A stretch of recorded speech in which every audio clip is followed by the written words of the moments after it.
The issue of proliferation has equal importance with the issue of weaponry, and that North Korea has said that they will stop proliferating, just like they have said they will fully disclose and disable any weapons programs. Step one of that has been dealing with shuttering Pyongyang. Step two will be full declaration of any plutonium that has been manufactured and or the construction of bombs, along with a full declaration of any proliferation activities. And in my judgment, the best way to solve this issue with North Korea peacefully is to put it in keep in the context of six-party talks. And the reason why is that diplomacy only works if there are consequences when diplomacy breaks down. And it makes sense for there to be other people at the table, so that if North Korea were to, have said to all of us, we're going to do X, Y, or Z, and they don't, that we have other people other than the United States being consequential. There's a lot of aid that goes on with between North Korea and China, or North Korea and South Korea. And therefore, if they renege on their promises, and they have said, they have declared that they will show us weapons and get rid of the weapons programs as well as stop proliferation. If they don't fulfill that which they've said, we are now in a position to make sure that they understand that there'll be consequences. And I'm pleased with the progress we're making. There's still work to be done. You bet there's work to be done. Do I go into this thing saying, well, gosh, the process is more important than results? I don't. What matters most, to me, are whether or not we can achieve the results that I've said we're hoping to achieve. And if not, there will be consequences to the North Koreans. Is Syria part of those talks? Is Syria part of the talks? Proliferation is a part of the talks. In Syria? Elaine, so see, look, in all due respect to you and Gregory, this is not my first rodeo. And I know where you're trying to get me to comment. I'm not going to comment on it, one way or the other. Your Elaine. administration has talked about mushroom Thank you, clouds in the past. Martha, thank you. Elaine. Mr. President, on Iraq, you've talked repeatedly about the threat of al-Qaeda in Iraq. And we've also heard a lot about the military progress that's been made against that group. Can you tell Americans how close the United States is to declaring victory against that group? And if you're not able to do so, does that suggest that your critics are correct, that this war cannot be won militarily? The Iraq situation cannot be won by military means alone. There has to be political reconciliation to go with it. There has to be the emergence of a democracy. That's been my position ever since it started. Al-Qaeda is still dangerous. They're dangerous in Iraq. They're dangerous elsewhere. Al-Qaeda is not going to go away anytime soon. That's why it's important for us to be finding out what their intentions are and what are their plans, so we can respond to them. This war against Al-Qaeda requires actionable intelligence. That's why this FISA bill is important. And they still want to do us harm, Elaine, and they're still active. Yeah, we've hurt them bad in Iraq. We've hurt them bad elsewhere. If you're the number 3 person in Al-Qaeda, you've had some rough goes. You've been captured or killed. And we're keeping the pressure on them all the time. And so, yeah, we're making progress. And but no, I fully understand those who say you can't win this thing militarily.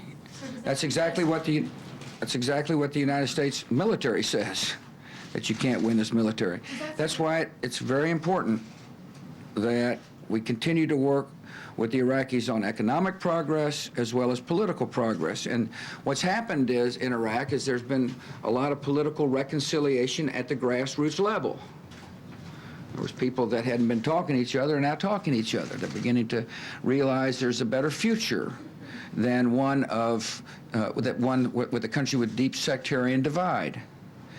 And what's going to end up happening is that the local reconciliation will affect the national government. In the meantime, we're pressing hard to get the national government to complete the strategic partnership with the United States, as well as pass meaningful legislation like the DBAT law, or the provincial government law, or the oil revenue sharing law. Brett.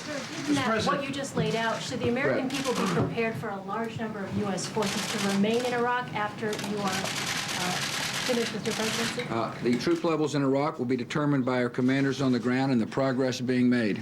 Thank you. Mr. President, I'd like to follow on President Putin's visit to Tehran. Not about the image of President Putin and President Ahmadinejad, but about the words that Vladimir Putin said there. He issued a stern warning against potential U.S. military action against Did he say Iran. U.S.? Yeah. Oh, he And did? he said, well, at least the quote said that. And he also said, quote, he sees no evidence to suggest Iran wants to build a nuclear bomb. Were you disappointed with that message? And does that indicate possibly that international pressure is not as great as you once thought against Iran abandoning its nuclear program? As I say, I look forward to, if those are in fact his comments, I look forward to having him clarify those, because when I visited with him, he understands that it's in the world's interest to make sure that Iran does not have the capacity to make a nuclear weapon. And that's why on the first round at the UN, he joined us, and second round, or we joined together to send a message. I mean, if he wasn't concerned about it, Brett, then why did we have such good progress at the United Nations in round 1 and round 2?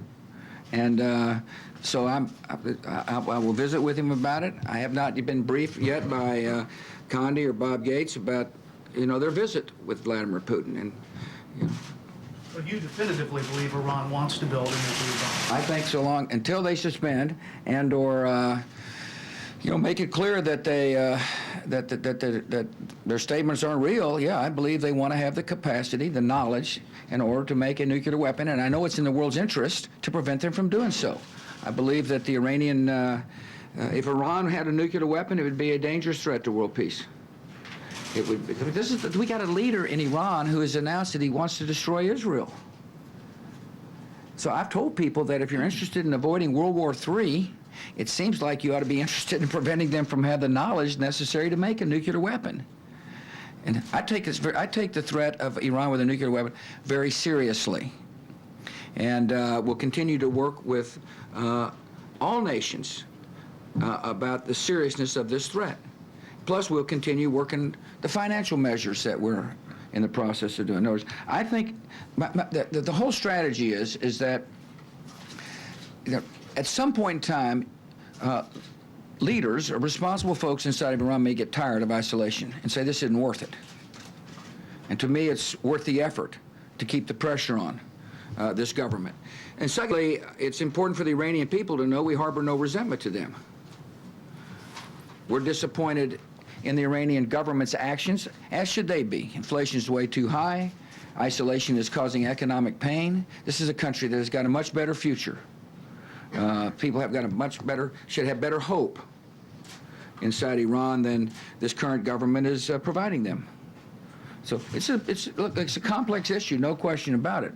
But my intent is to continue to rally the world to send a focused signal to the Iranian government that we will continue to work to isolate you, in the hopes that at some point in time somebody else shows up and says it's not worth the isolation. Yes, ma'am. Mr. President, you are sponsoring the International Peace Conference. President Abbas said he's not going to come unless there is a timetable. Who said that? President Abbas. Oh, yeah? Secretary Rice said that failure is not an option. You talked about substantial issues need to be discussed. What is the minimum expectation from you that you will call this conference a success? And what you're offering the Arab nations to encourage them to participate? Right. Well, that's why Connie's making the trip she's making, is to explain to people in private as well as in public that, one, we're for comprehensive peace. Two, that there's the meeting, the international meeting will be serious and substantive. As she said the other day, this isn't going to be just a photo opportunity. This is going to be a serious and substantive meeting. We believe that now is the time to push ahead with a meeting at which the Israelis and Palestinians will lay out a vision of what a state could look like. And the reason why there needs to be a vision of what a state could look like is because the Palestinians that have been made promises all these years need to see there's a serious, focused effort to step up a state. And that's important so that the people who want to reject extremism have something to be for. So this is a serious attempt, and I'm pleased with the progress. And the reason I'm pleased is because it appears to me that President Abbas and Prime Minister Omar are, one, talking. I know they're talking a lot, but they're making progress in order for there to be lasting peace, the deal has to be good for the Palestinians as well as the Israelis. Our job is to facilitate the process. Another reason I have an international meeting is to get Arab buy-in for a state. In other words, part of the issue in the past has been that the Arab nations stood on the sidelines. And when a state was in reach, they weren't a part of the process encouraging the parties to move forward. And so this is that's what I mean by comprehensive. It's comprehensive not only for what the state will look like, it's comprehensive in getting people in the region to be a part of the process. And so I'm feeling pretty optimistic about it. Will you discuss refugees and Jerusalem and security and all the issues that They are the important issue, the important thing. I have discussed those publicly, as you know, early on in my presidency when I articulated a two-state solution. The important thing is for the Israelis and the Palestinians to be discussing them. That's the important issue. The United States can't impose peace. We can encourage the development of a state. That's precisely what I have been doing since the early stages of my presidency. In order for there to be a Palestinian state, it's going to require the Israelis and the Palestinians coming to an accord. We can facilitate that, but we can't force people to make hard decisions. They're going to have to do that themselves. And I'm encouraged. I'm encouraged from what Condi tells me is going on in the Middle East, that there's the attitude is let's work together to see if we can't lay out that vision for the sake of, peace between Israel and the Palestinians. And it's possible. I believe that we will see a democratic state. And I understand how hard it is. And the reason it's hard, by the way, is because there are extremists who don't want there to be a democracy in the Middle East, whether it be in Iraq or Lebanon or in the Palestinian territories. That's the struggle. When you see people trying to blow up the opportunity for a state to exist, you just got to understand it's broader than just the Palestinian territory. It's a part of this struggle, this ideological struggle in which we're engaged. And we've got to ask ourselves, why don't they want there to be a democracy? And the answer is because it doesn't fit into their ideological vision, they being the extremists. Another issue with Iran, by the way, that is of great concern to us is their willingness to fund groups that try to either destabilize or prevent the rise of a democracy. And so, anyway, I'm optimistic this can be achieved, and we'll continue working to that end. Yeah, Ed. Mr. President, could I ask you about a domestic matter? Sure. The Commerce Department reported today that the housing starts last month fell to the lowest level since 1993. How concerned are you that this housing recession will spill over into the broader economy, and what more can be done to prevent that from happening? Ed, I'm encouraged by the rate of inflation, the job growth. We've had 49 consecutive months of uninterrupted job growth, which is a record here in America. I'm pleased with the fact that our deficit is shrinking, but like our Secretary of the Treasury, I recognize there's a softness in the housing market. By the way, we had growth in the GDP because of exports. In other words, there's positive elements of our economy, but no question the housing is soft. And the fundamental question is, what do we do to help homeowners? I don't think we ought to be providing bailouts for lenders, but I do think we ought to put policy in place that help people stay in their home. And that's why this FHA modernization bill is really important, because it'll extend the reach of the FHA to help more people be able to refinance their homes. Part of the issue in the housing market has been that as a result of asset bundling, that it's hard sometimes for people to find somebody to talk to help them refinance. In other words, in the old days, you go into your savings and loan, your local savings and loan, and sit down and negotiate a house deal. And the person with whom you negotiated would be around if you had financial difficulties to say, can't you help me restructure? Today, the originator of the note no longer owns the note in many cases. And the securitization of mortgages actually provide a lot of liquidity in the market, and that's a good thing. But it also creates a issue here in America, and that is, how do we get people to understand the nature of the mortgages they bought, and how do you help people refinance to stay in their home. And so that's what Secretary Paulson, Secretary Jackson have been working on, particularly with the private sector, to facilitate the ability of people to refinance. And finally, we need to change the tax law. You're disadvantaged if you refinance your home. It creates a tax liability. And if we want people staying in their homes, then it seems like to me we got to change the tax code. That's why I talked to Senator Stabenow the other day and thanked her for her sponsorship of an important piece of tax legislation that will enable people to more likely stay in their homes. So there's some things we can do, Ed. In the meantime, you just got to understand this. It's going to have to work out. When you got more houses and you got buyers, the price tends to go down. And we're just going to have to work through the issue. I'm not a forecaster, but I can tell people that I feel good about many of the economic indicators here in the United States. Peter. Mr. President, following up on Vladimir Putin for a moment, he said recently that next year when he has to step down according to the Constitution as president, he may become prime minister, in effect keeping power and dashing any hopes for a genuine democratic transition there. Senator McCain I've been planning that myself. Senator McCain said yesterday, sir, that when he looks into Putin's eyes, he sees a K, a G, and a B. And he would never have Pretty good line. And he would never have invited him to Kennebunkport. And he says it's time we got a little tough with Vladimir Putin. I'm wondering if you think, is Senator McCain right, and what would it mean for Russian democracy if, when you leave power, assuming you do in January 2000, that Vladimir Putin is still in power? Yeah. One of the interesting, my leadership style has been to try to be in a position where I actually can influence people.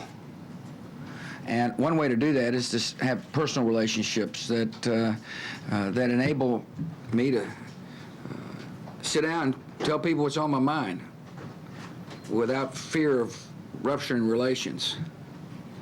That's how I've tried to conduct my business with Vladimir Putin. We don't agree on a lot of issues. We do agree on some. Iran is one. Nuclear proliferation is another. Reducing our nuclear warheads was an issue that we agreed on early. But I believe good diplomacy requires good relations at the leadership level.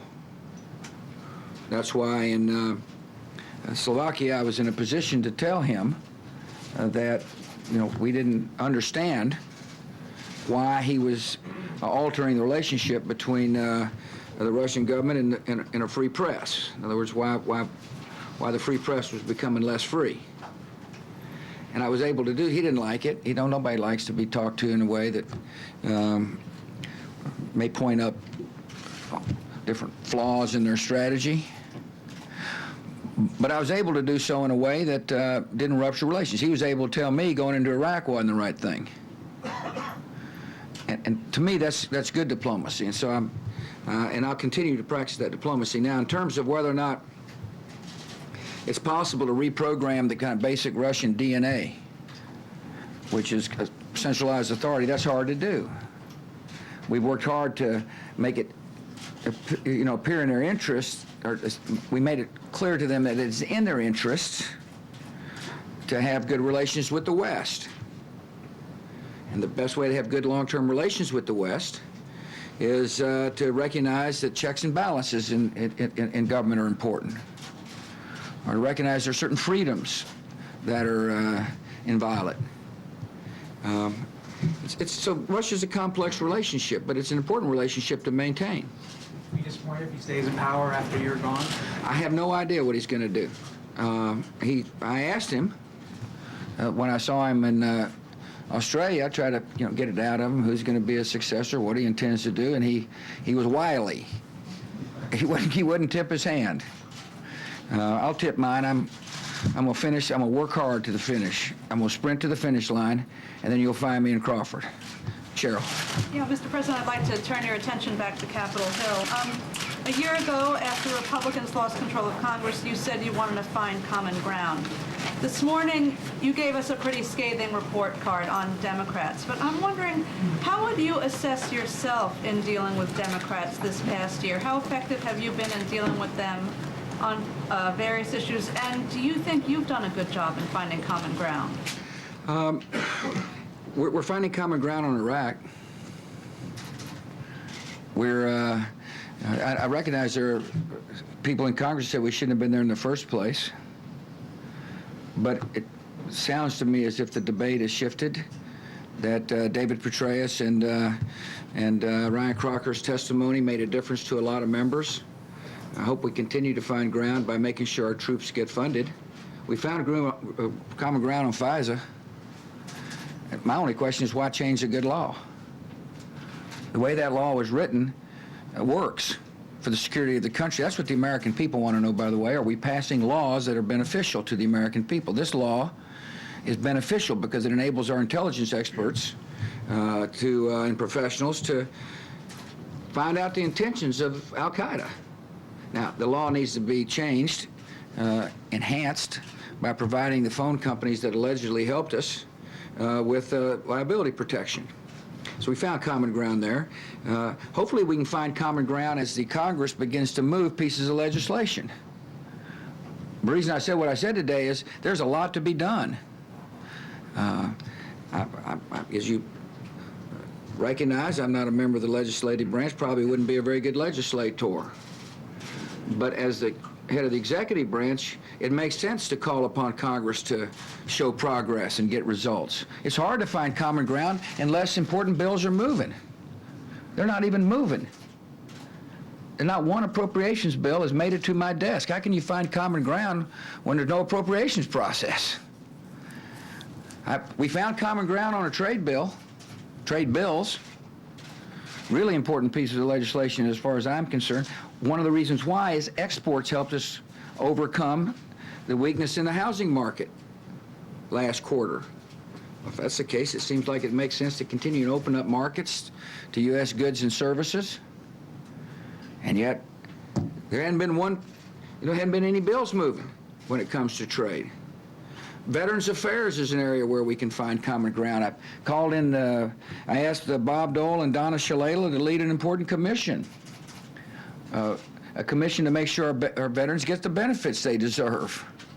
I was concerned about bureaucratic delay and, was concerned about a system that had been in place for years, but this didn't recognize this different nature, a different kind of war that we're fighting.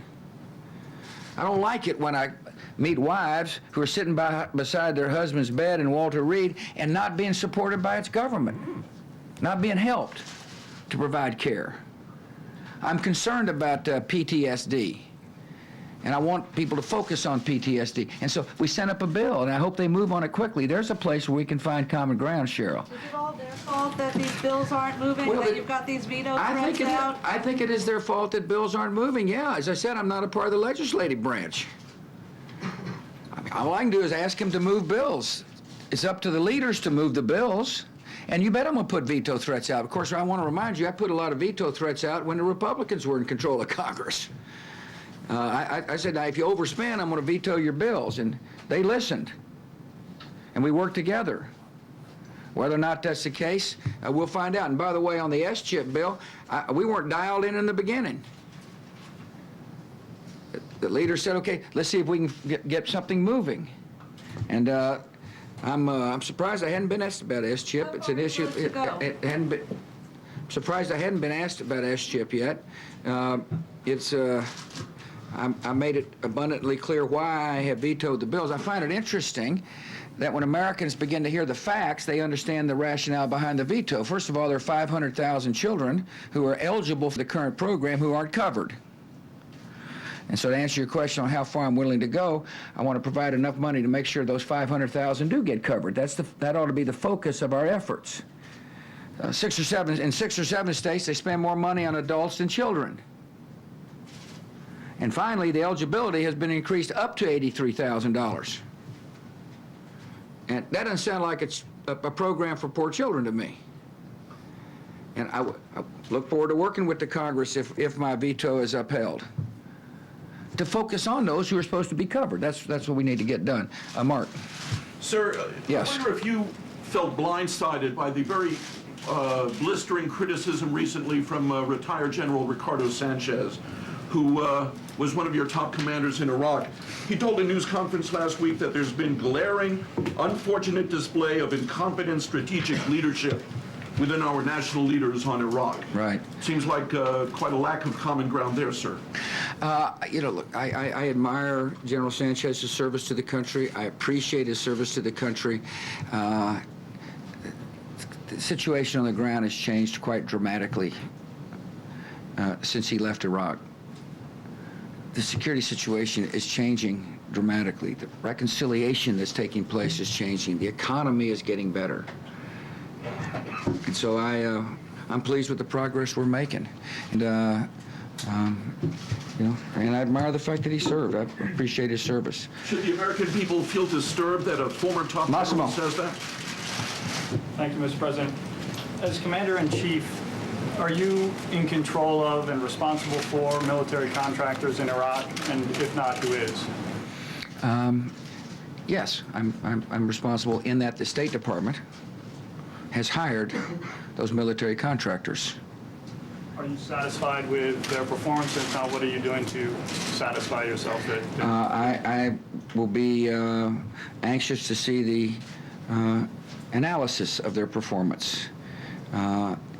There's a lot of studying going on, both inside Iraq and out, as to whether or not people violated rules of engagement. I will tell you, though, that a firm like Blackwater provides a valuable service.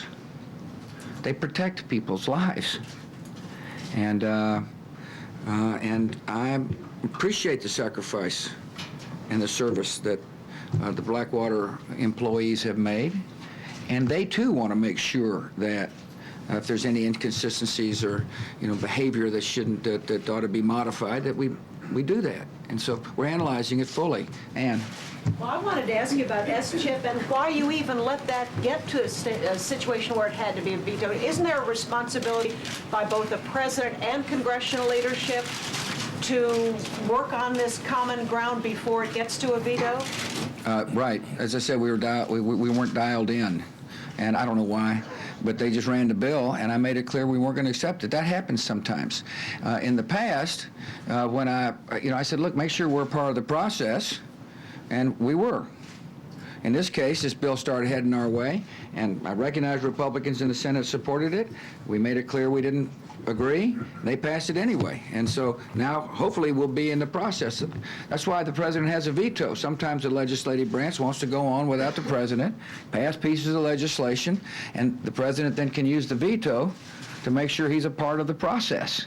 And that's, as you know, I fully intend to do. I want to make sure. And that's why when I tell you I'm going to sprint to the finish and finish this job strong, that's one way to ensure that I am relevant. It's one way to ensure that I'm in the process, and I intend to use the veto. Wolf. Thank you, sir. A simple question. Yes. What's your definition May of the require word? a simple answer. What's your definition of the word torture? Of what? The word torture. What's your definition? That's defined in U.S. law, and we don't torture. Can you give me your version of it, sir? John, whatever the law says. You talked about sprinting to the finish, and then you also just a moment ago sounded a bit resigned to the fact that if legislators don't move bills, there's not much you can do to it. So, Well, I'm doing it right now. See, that's not to interrupt you, but it's called the bully pulpit.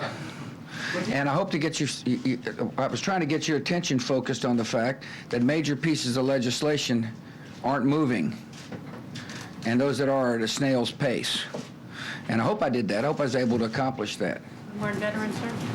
Go ahead. He hadn't answered his question.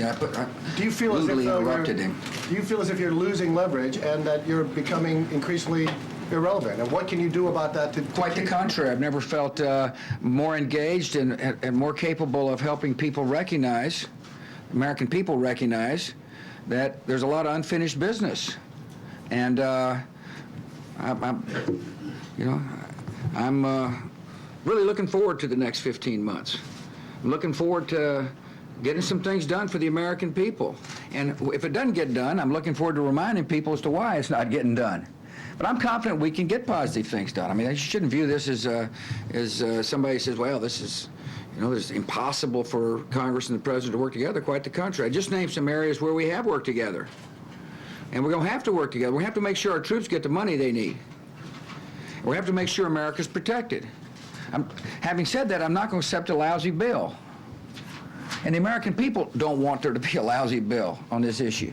The American people want to know that our professionals have the tools necessary to defend them. See, they understand Al-Qaeda and terrorism is still a threat to the security of this country. In other words, they're still out there, and they're still plotting and planning. And it's in our interest to have the tools necessary to protect the American people. It's our most solemn duty. So there's a lot of areas where we can work together. This just happens to be a period of time when not much is happening. And my job is to see if I can't get some of that movement in the right direction. And at the same time, make sure that, that we're part of the process. And one way the executive branch stays a part of the process is to issue veto threats and then follow through with them. And so that's what you're going to see tomorrow, is whether or not the Congress will sustain my veto on a bill that I said I would veto, and explained why I'm vetoing it. And again, I want to repeat it so the American people clearly understand. One, there are 500,000 children who are eligible under this program that aren't being covered today.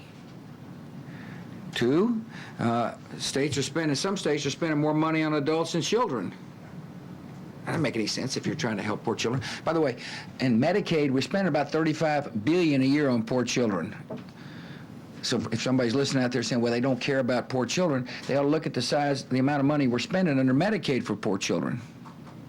And finally, to increase eligibility up to 83,000, in my judgment, is an attempt by some in Congress to expand the reach of the federal government in medicine. And I believe strongly in private medicine. Now, I think the federal government ought to help those who are poor, and it's one of the reasons why I work so hard on Medicare reform is to make sure that we fulfill our promise to the elderly. But I don't like plans that encourage people to move from private medicine to the public.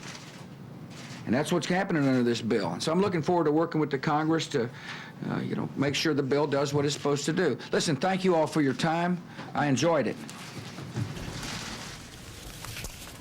A wide-ranging news conference by President Bush, pugnacious President Bush, really going through a virtual laundry list of what he deemed was unfinished business by Congress, including, among other things, coming up with a compromise to the S-chip bill, which he was just discussing, which ensures poor children, reauthorizing No Child Left Behind, modernizing the controversial Foreign Intelligence Surveillance Act, which allows the government to monitor phone calls for potential terrorist activities, bills from Veteran Affairs to dealing with the mortgage crisis. Now, many of the questions at today's news conference focused on Vladimir Putin and the developing relationship between the Russian president and Iran. Putin was in Tehran yesterday. He delivered a stern warning to the United States to resist the urge for any kind of military action against Iran. Bob Sheaver is in our Washington bureau. Bob, he described this as the relationship between the U.S. and Putin as a complex one and an important one to maintain. He was very careful, despite what has happened in recent days with Vladimir Putin, to not offend him in any way, wasn't he? Well, he refused to criticize him in any way for showing up in Iran, talking with Iran's President Ahmadinejad. The United States has a lot of problems with Russia right now. Russia is threatening to walk away from some of our arms agreements if we continue on with our plans to put a missile defense system and base it in Poland. Putin has shut down so many of the democratic institutions in Russia. But today, the president said he simply was not going to talk about him being in Iran until he got a readout from Putin himself.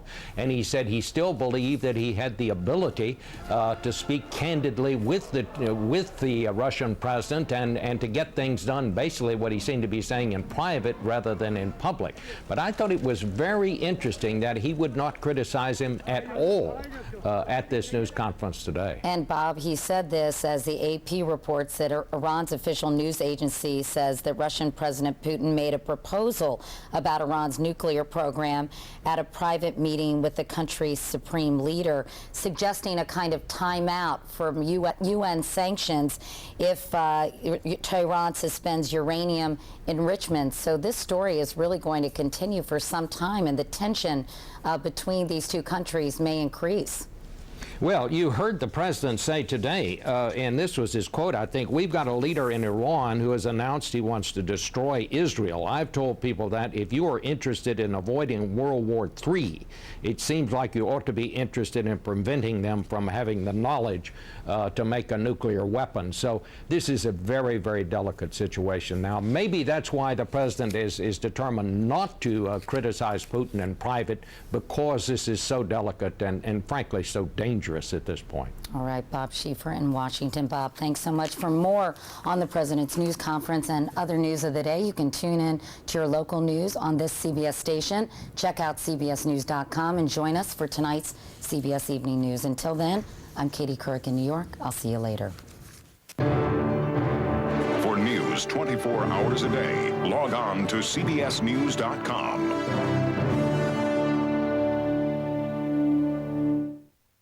Liberty Medical. If you have type 2 diabetes like I have, you're confronted with choices. You can choose to feel sorry for yourself. I hope you don't. I hope you choose to get involved with a good doctor, find out some things about diabetes and your own body in the bargain. You'll learn to check your own blood sugar and check it often. That, along with a simple diet and exercise program, can help keep your diabetes under control. If you're on Medicare, call Liberty Medical. We'll help you keep your diabetes under control. First, we'll give you a free meter. No one is more serious than Liberty about helping you keep your diabetes under control. That's why we're a proud sponsor of the American Diabetes Association in their mission to prevent and cure diabetes. Call for your free meter and ADA offer. Call 1-800-921-0896. You can enjoy the very best in hearing technology and take advantage of our once-a-year hearing health financing event. 12 months interest-free plus no payments for a year when you use your Sears card at participating Sears locations. So hurry in. Our financing event ends October 24th.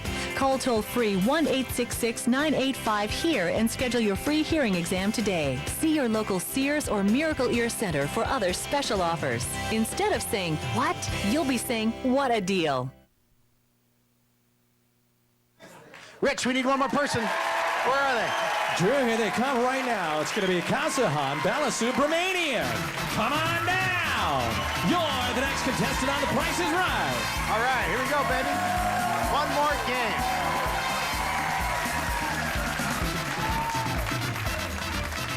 How you doing, man? Not bad. How you doing? Kaushin, right? Kaushin. Kaushin? Yes. Okay, good. Kaushin. Let's see the next item up for bid, please. It's a unique Coca-Cola refrigerator. American Retro's 1930s Coca-Cola machine was inspired by the old mom-and-pop stores and features a modern cooling system which will keep 80 cans to an almost freezing temperature. It also has wheels for easy moving from American Retro. That's awesome. Thanks, Lenisha. Thanks, Brandy. Kaushin, what do you say? What's your bid? $750. What? $750. $750. Timothy. 700. 700. Jenna. Jenna. Jenna. Jenna. Jenna. 767. What? 767. 767. Laura. What was the last bid? 767.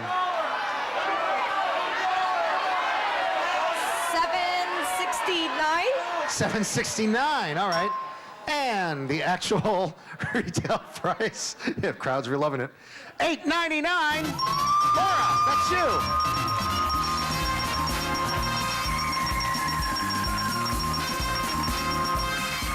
Come here, Laura. Oh, hi, Laura. Hey, how you doing? I wish the show was longer, but it's not. Laura, welcome. You're going to play a really easy game called the race game. Let's show you how. No, it's not Plinko, it's the race game. Let's show you what you can win. A new off-road motorcycle, a silver-plated tee set, new sports apparel, and a portable sound system. First, a Honda CRF 100 with broad 4-stroke 100cc engine power and new race bike-inspired graphics. Second, serve coffee and tea like royalty. Michael C. Fina presents this Wallace Grandbrook silver-plated tea set from Michael C. Fina's catalog of fine jewelry, silver, china, and giftware. Next, this fun sports gear package from Champ Sports has everything for both the player and the fan, featuring the latest in athletic footwear, apparel, team jerseys, and hats from Champ Sports, where sports lives. And finally, get carry-on audio convenience that's great for business meetings, social gatherings, or karaoke. The briefcase-sized PV Messenger PA packs everything you need in a lightweight portable package only from PV. And there they are, Drew. Okay, here's the prices. 500, 1,000, 1425, 2369. I'm going to give you these. Now, hang on. You're going to have 45 seconds. We're going to put 45 seconds on this clock. 45 seconds to go and put the right price with the right item. Then you're going to come back here. You're going to pull this handle. That's going to tell you how many you have right. If you don't have 4 right, it's going to keep on ticking. And you have to run back and change it. But you only have 45 seconds to run back. That's why it's called the race game. You have to run back and forth. Okay, ready to start the clock? Go! Go, Laura. Go, Laura. She's for the 3rd price. Here comes the 4th price. Come on, now, pull the handle. 2. Don't get to change 2 of them. You only have 2 right. 30 seconds. 30 seconds. 25. Oh, my gosh. Only 1 right. 24 seconds. Oh, hurry up, Laura. 18, 17, 15 seconds. 2 right. 9, 8, 7, 6, 5, 4, 3, 2, 1. There it is! You win! Perfect show! We'll be right back with the Showcase Showdown right after this.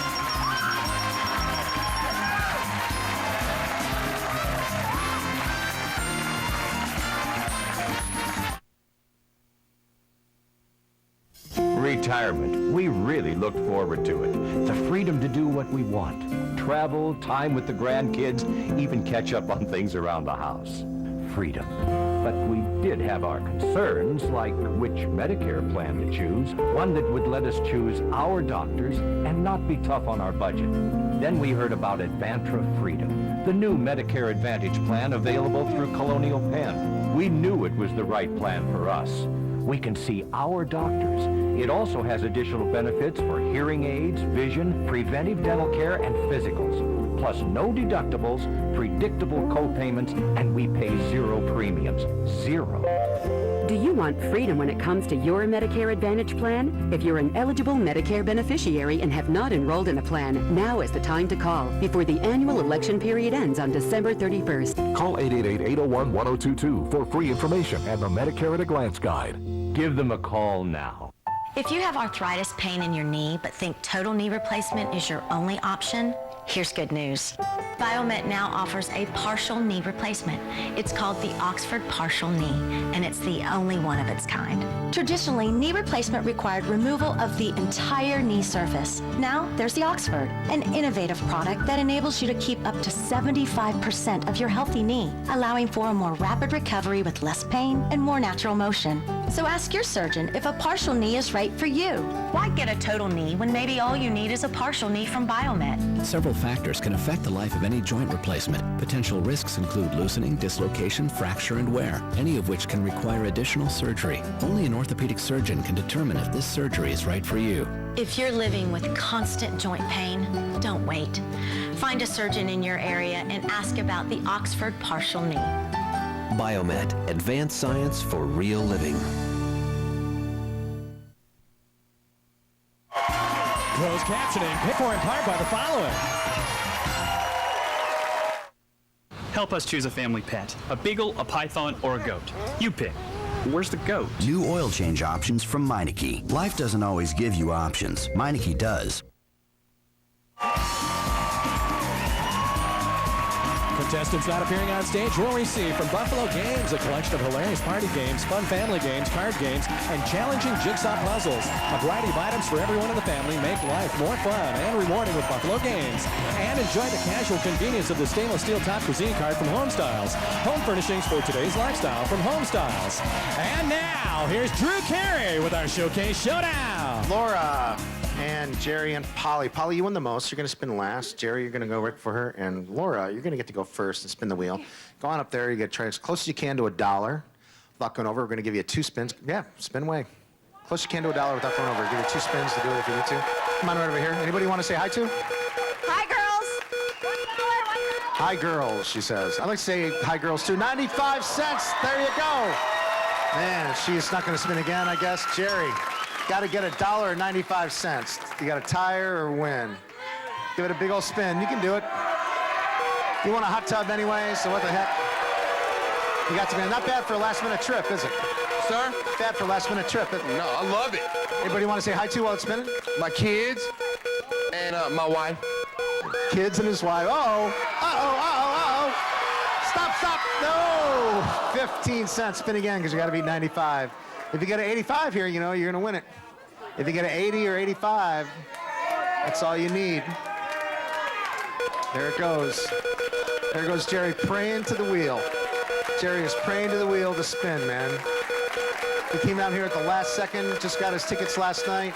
Went on the internet. Oh, no, you're over by a little bit. Thanks, Jerry. You're a good winner anyway. See ya. Okay, here we go, Polly. Show them how Texas does it. Spin the wheel. You got to tie or win. So you need 95 or $1. You want to say hi to anybody while it's spinning around? I do. Mother, Donna, Joe, Bailey, Jennifer, Sarah, Chance. Oh, 25. Go ahead and give it a spin. You know what? A 70 or a 75 would be good right now. 70 or 75. 70 or 75. Here comes 75. No! Sorry, Polly. Sorry, Polly. Hey, showcases are next. Don't go away. Congratulations, Laura.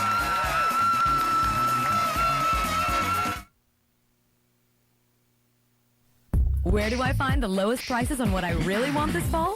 At Kohl's lowest prices of the season, starting Wednesday at 8 a.m. I'll find 40 to 55% off sweaters and fleece tops for everyone. And Sonoma Life and Style for both of us. Plus 35 to 55% off all Apartment 9. New bath towels? A great idea. At 55 to 65% off. And so is bedding at 40 to 60% off. It doesn't get better or lower than this. Hundreds of items store-wide at Kohl's lowest prices of the season. Kohl's. Expect great things.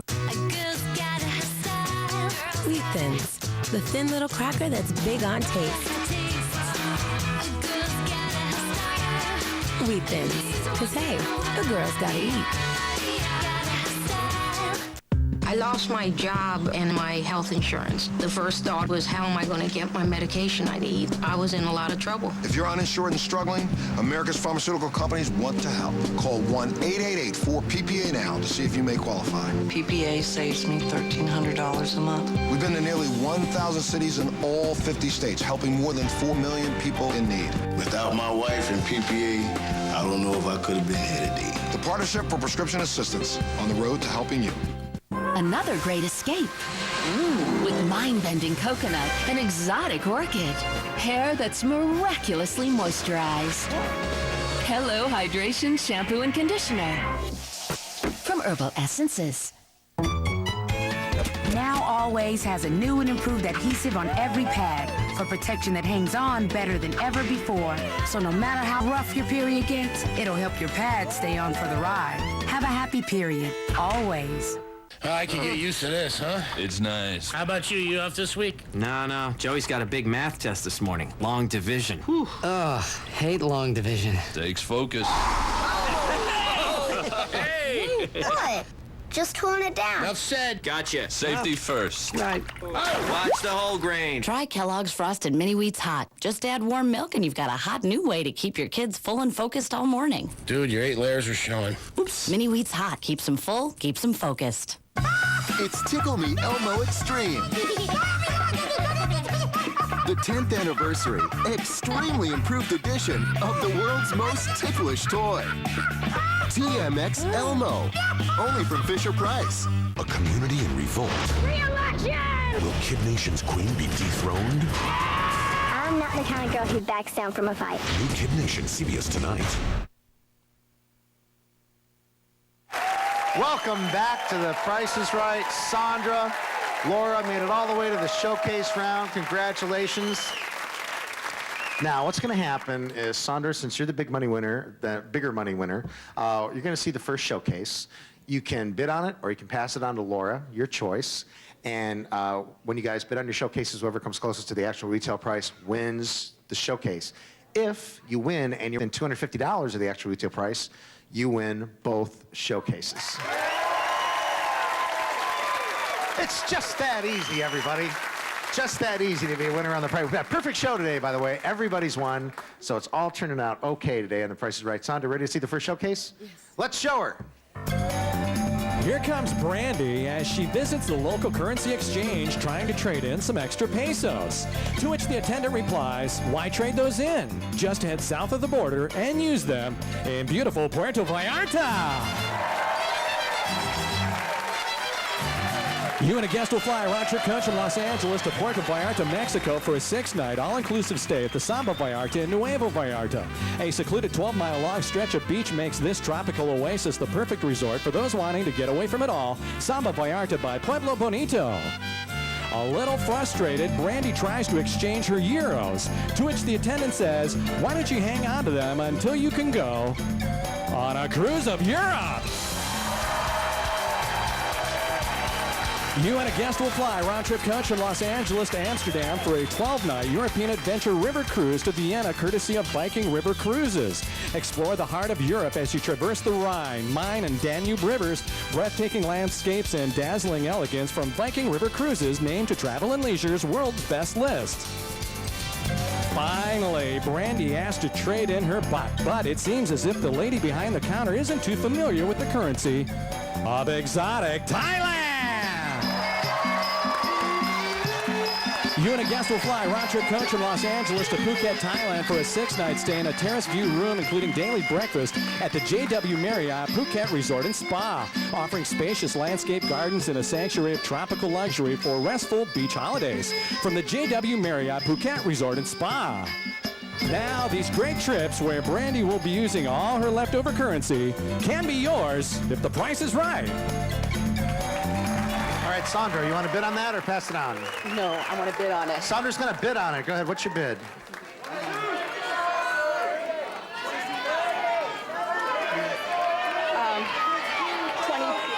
$20,000. $20,000. Sandra bids $20,000 even. Laura, ready to see the showcase? Yes, Let's see the second showcase, please. Laura, let's listen to some totally tantalizing tongue twisters. Now, here's Susie. Susie is sad because she's so sorry she got a scab by so stupidly sticking herself on this new sewing machine. The FAF Expression 2038 sewing machine features 80 stitches, including new 9mm stitches, plus the original IDT, the integrated dual feed system. Modern, innovative, and easy to use from FAF. And here's Trudy. Trudy always has trepidations trying not to trip treacherously when tiptoeing in a tournament of trotting teams on a new treadmill. The T73 treadmill from Horizon Fitness, bringing club-quality performance to your at-home workouts, featuring the advanced C3 cushioning system for the ultimate in support and comfort from Horizon Fitness. And here's Betty. Betty feels baffled and befuddled by the bent board that she brought from beneath the berth that is buckled beside her brand new boat.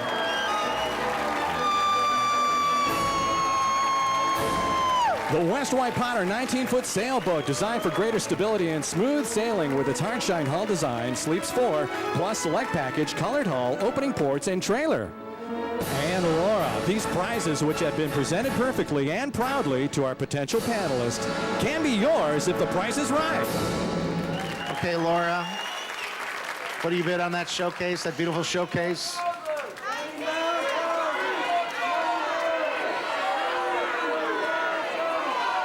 Looking at the crowd for help. Am I on? Okay. Laura? I bid $17,300. $17,300. $17,300 for Laura, $20,000 for Sandra. We'll be right back. Find out who wins. Don't go away. Now I can go, go, go in my hover around. Indoors, outdoors, all over town. If you're having trouble getting around, you need a Hover-Round power chair. I'm Tom Cruise, inventor of the Hover-Round. I'm a nurse by profession, so I know how important it is to your well-being to have a power chair that gives you independence and freedom. The freedom to get around and enjoy life again. My Hover-Round has changed everything. Now I can go in my Hover-Round. We say that Hover-Rounds are round for a reason, because unlike chairs with a square front, your Hover-Round allows you to maneuver easily, whether you're indoors or out. Hover-Round also gives you freedom from pain. Our custom-fitted seats are designed to give you total support and comfort all day long. They're fully loaded with our exclusive pressure release system, featuring lumbar support, orange stick foam, and Comfort Ride inner springs.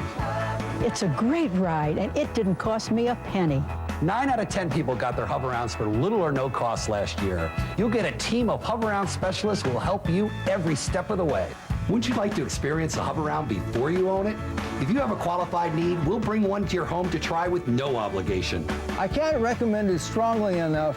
Hover-Round will make a big difference in the quality of your life. There's no cost, no obligation. We'll also send you a free information kit featuring a free video that shows you how Hover-Round can help you enjoy an active life again. Plus, you'll get a certificate for a free in-home test drive. Once you own a Hover-Round, if you're not satisfied for any reason, tell us within 30 days and we'll pick it up and refund every penny.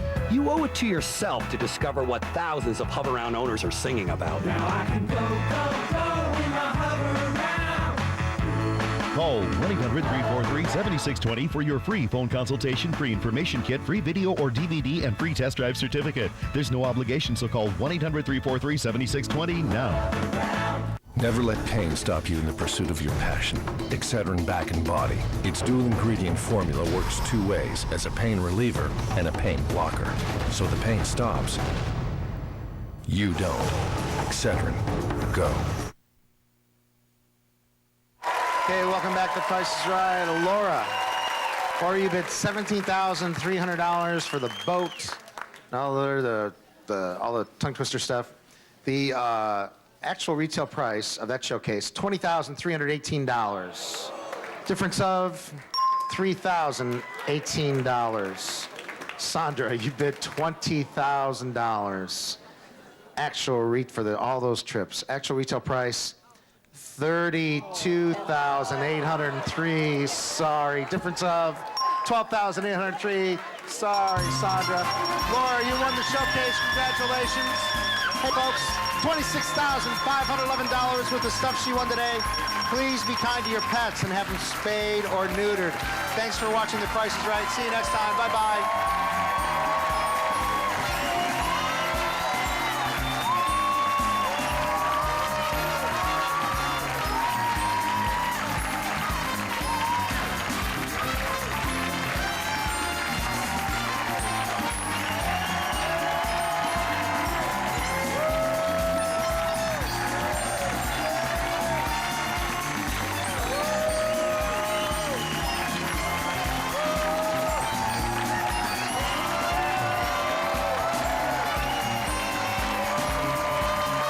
This is Rich Field speaking for The Price is Right, a Fremantle Media production.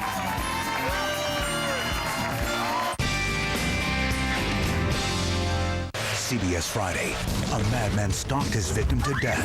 Now he's got a new target. I'll take your life now, too. Now we can be together. New Ghost Whisperer. Then he's immortal, but his life is in her hands. You're dying. New episodes of Ghost Whisperer and Moonlight, CBS Friday.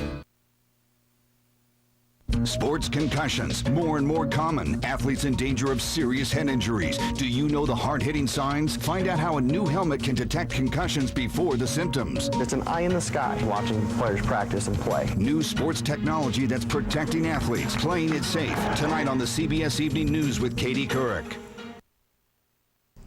Straight ahead on Action News at noon, Johnson City Village Board makes their decision on a Walmart proposal, and President Bush talks about the housing market problems. We hope you'll join us. Those stories and much more when Action News at noon starts in 60 seconds. My life in Broome County revolves around my family, my community, and my career in the criminal justice system. I spent over 12 years keeping serious felons off the street while serving in the district attorney's office. A good portion of my life is and has been devoted to protecting the victims of domestic violence. One of the greatest honors was being the first woman in Broome County history to serve on a state bench. I hope to make history again by serving our community as a county court judge. He's tough on violent felons, repeat offenders, and drug dealers. He's a leader in the fight against child abuse and neglect, elder abuse, violence against women, and gang activity. Jerry Mullen, a fair, ethical, and no-nonsense district attorney who's been first in the state with real innovations in law enforcement. For his experience, leadership, and integrity, let's re-elect a great DA. Gerald Mullen, Broome County's DA.